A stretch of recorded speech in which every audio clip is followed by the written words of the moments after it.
नमस्कार साथियों, स्वागत है आपका हमारे YouTube चैनल में। आप छत्तीसगढ़ की किस जगह से हमारे समाचार सुन रहे हैं, कृपया कमेंट बॉक्स में लिखकर हमें ज़रूर बताएं। रायपुर से प्रस्तुत हैं छत्तीसगढ़ के प्रादेशिक समाचार। समाचारों के साथ मैं रजनी शुक्ला। पहले मुख्य समाचार। प्रधानमंत्री आज सुबह 11 बजे आकाशवाणी से मन की बात कार्यक्रम में अपने विचार साझा करेंगे। भेंट मुलाकात कार्यक्रम के दौरान मुख्यमंत्री ने कोंडागांव में सी मार्ट का उद्घाटन किया। जिला अस्पताल में अत्याधुनिक इंटीग्रेटेड हमर लैब का लोकार्पण भी किया। राज्यपाल ने आदिवासी समाज के शिक्षित युवाओं का आह्वान किया कि वे सरकार द्वारा किए गए प्रावधानों के बारे में लोगों को जागरूक करने के लिए आगे आएं।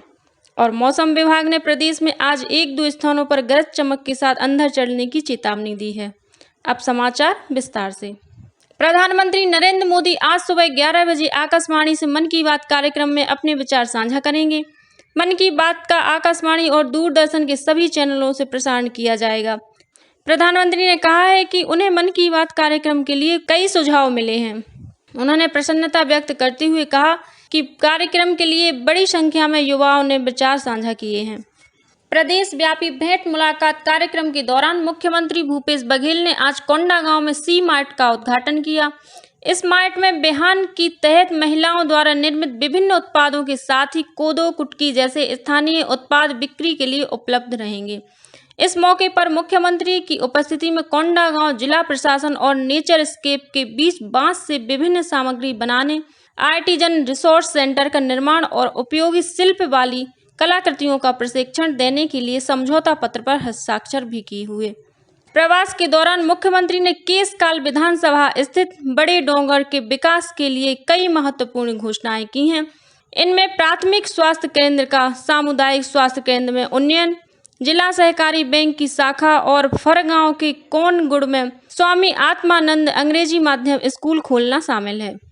भेंट मुलाकात कार्यक्रम के तहत कोंडागांव पहुंचे मुख्यमंत्री ने जिला अस्पताल में अत्याधुनिक इंटीग्रेटेड हमर लैब का लोकार्पण भी किया। इसके शुरू होने से मरीजों को एक ही छत के नीचे 120 प्रकार के स्वास्थ्य जांच की सुविधा मिल सकेगी। मुख्यमंत्री ने भेंट मुलाकात कार्यक्रम के तहत कल कोंडागांव जिले के केशकाल क्षेत्र में स्थित धनौरा का भी दौरा किया। मुख्यमंत्री भूपेश बघेल ने प्रदेश में जमीन के सीमांकन, नामांतरण और बंटवारे के मामलों को तेजी से निपटाने के लिए नियमित तौर पर शिविर लगाने के निर्देश दिए हैं। मुख्यमंत्री ने कोंडागांव में अधिकारियों की बैठक लेकर विभिन्न विभागों के कार्यों की समीक्षा की। उन्होंने राजस्व विभाग के अधिकारियों को निर्देश दिए कि अस्थायी जाति प्रमाण पत्रों को नियत समय सीमा के भीतर स्थायी कराने की व्यवस्था की जाए। साथ ही मुख्यमंत्री ने आदिवासी इलाकों में मात्रात्मक त्रुटि की वजह से शासकीय योजनाओं से वंचित हो रहे लोगों के लिए अंग्रेजी नाम को मानक मानकर जाति प्रमाण पत्र प्रदान करने को कहा। बाद में कोंडागांव में पत्रकारों से चर्चा करते हुए मुख्यमंत्री ने कहा कि बस्तर बदल रहा है और विकास की गति तेज हुई है। उन्होंने कहा कि बस्तर में बैंकों की मांग बढ़ी है, जो कि बेहतरी के संकेत हैं। श्री बघेल ने यह भी कहा कि बस्तर क्षेत्र में न केवल ज्यादा से ज्यादा फलदार पौधे लगाए जाएंगे, बल्कि फलदार पेड़ों की कटाई भी रोकी जाएगी।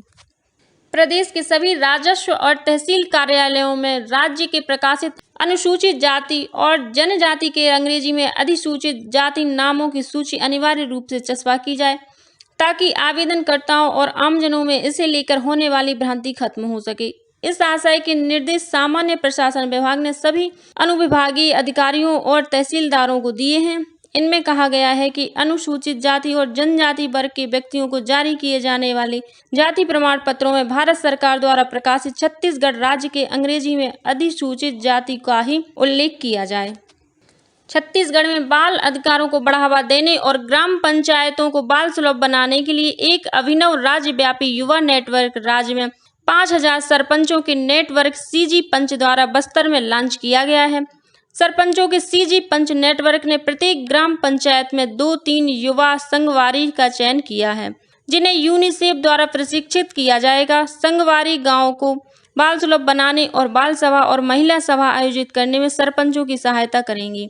वे सरपंचों को सूचना एकत्र करने, कार्यक्रमों की निगरानी करने और बाल संबंधित कार्यक्रमों पर समीक्षा बैठकें आयोजित करने में भी सहायता करेंगी। राज्यपाल अनुसुईया उइके ने आदिवासी समाज के शिक्षित युवाओं का आह्वान किया है कि वे आदिवासी समुदाय के संरक्षण के लिए सरकार द्वारा किए गए प्रावधानों के बारे में लोगों को जागरूक करने के लिए आगे आएं। यह बात राज्यपाल ने राजभवन में छत्तीसगढ़ सर्व आदिवासी समाज के एक प्रतिनिधि मंडल से भेंट के दौरान कही। उन्होंने कहा कि आदिवासी समुदाय को अपने अधिकारों के बारे में जागरूक रहना चाहिए। इस प्रतिनिधि मंडल ने अपनी मांगों और समस्याओं के संबंध में राज्यपाल को एक ज्ञापन भी सौंपा। विश्वविद्यालय अनुदान आयोग ने देश भर में सभी स्नातक पाठ्यक्रमों में दाखिले के लिए संयुक्त परीक्षा के आवेदन जमा करने की अंतिम तिथि 31 मई तक बढ़ा दी है। यूजीसी के अध्यक्ष प्रोफेसर एम जगदीश कुमार ने कहा कि यह निर्णय छात्रों से प्राप्त अनुरोध के बाद लिया गया है। पहले आवेदन जमा करने की अंतिम तिथि 22 मई थी। 3.5 घंटे की कंप्यूटर आधारित प्रवेश परीक्षा 2 पालियों में ली जाएगी। बीजापुर जिले में सुरक्षा बलों ने 4 जन मिलिशिया सदस्यों को गिरफ्तार किया है। इनके पास से टिफिन बम, आईईडी और डेटोनेटर सहित अन्य चीजें बरामद की गई हैं। माओवादी विरोधी अभियान के तहत डीआरजी, सीएएफ और केंद्रीय रिजर्व पुलिस बल की संयुक्त टीम नेल्सनार थाना क्षेत्र के बेलनार की ओर सर्चिंग पर निकली थी। इसी दौरान सुरक्षा बलों को देखकर कुछ संदिग्ध लोगों ने भागने की कोशिश की, जिसके बाद सुरक्षा बलों ने इलाके में घेराबंदी कर इन्हें गिरफ्तार कर लिया। 5 से 6 वर्ष के बच्चों को व्यावहारिक शिक्षा देने के लिए राज्य की आंगनबाड़ियों में चालू शिक्षा सत्र से बालवाड़ी कार्यक्रम का संचालन किया जाएगा। इसके लिए आगामी 15 जून तक आंगनबाड़ी कार्यकर्ताओं और बालवाड़ी के शिक्षकों को प्रशिक्षण दिया जाएगा। स्कूल शिक्षा विभाग के विशेष सचिव तथा राज्य शैक्षिक अनुसंधान और प्रशिक्षण परिषद SCERT के संचालक राजेश सिंह राणा ने बताया कि बालवाड़ी कार्यक्रम महिला बाल विकास विभाग और स्कूल शिक्षा विभाग के समन्वय से संचालित किया जाएगा। भारत की पहली और निजी क्षेत्र की एकमात्र रेल निर्माता company Jindal steel and power ने रेल इंफ्रास्ट्रक्चर उत्पादन क्षेत्र में कदम रखा है। कंपनी रायगढ़ स्थित अपने स्टील प्लांट में देश की पहली रेल पहिया उत्पादन कारखाना लगाएगी। इसके लिए कंपनी ने CIFLO हंगरी के साथ समझौता किया है। विज्ञप्ति के अनुसार CIFLO हंगरी और जिंदल स्टील के बीच यह तकनीकी करार नई दिल्ली में हंगरी दूतावास और फिक्की के संयुक्त तत्वावधान में आयोजित भारत हंगरी बिजनेस फोरम में हुआ है। इसके अनुसार प्लांट की शुरुआत उत्पादन क्षमता 25,000 सेट पहिया प्रतिवर्ष होगी। और अब पेश है मौसम का हाल। प्रदेश में आज 1-2 स्थानों पर गरज चमक के साथ अंधड़ चलने की चेतावनी दी गई है। साथ ही कुछ स्थानों पर हल्की बारिश होने या गरज चमक के साथ छींटे पड़ने की संभावना है। मौसम विभाग के अनुसार एक ऊपरी हवा का चक्रीय चक्रवाती घेरा उत्तर ओडिशा के ऊपर सक्रिय है और राज्य में उत्तर पश्चिम से हवाएं आ रही हैं। इसके असर से राज्य के मौसम में बदलाव देखा जा रहा है। और अब कुछ खबरें संक्षेप में। राष्ट्रीय सिंधी मंच ने छत्तीसगढ़ की राज्यपाल अनुसुईया उइके को ज्ञापन सौंपकर भगवान झूलेलाल के जन्म दिवस चेटीचंड पर सार्वजनिक अवकाश घोषित करने की मांग की है। रायपुर के जोरा इलाके में स्थित लाइवलीहुड कॉलेज में आगामी 1 जून को प्लेसमेंट कैंप का आयोजन किया जाएगा। आय से अधिक संपत्ति और GST चोरी के मामले में सेंट्रल GST की टीम ने कल देर रात बिलासपुर में 2 कारोबारियों के ठिकानों पर छापामार कार्रवाई की। जांजगीर चांपा जिले के पोरथा गांव के पास बीती रात अज्ञात वाहन की चपेट में आने से साइकिल सवार 2 मजदूरों की मौत हो गई। वहीं जांजगीर थाना क्षेत्र के शारदा चौक के पास ट्रक की ठोकर से साइकिल सवार एक महिला की मौत हो गई, जबकि 2 अन्य लोग घायल हो गए हैं।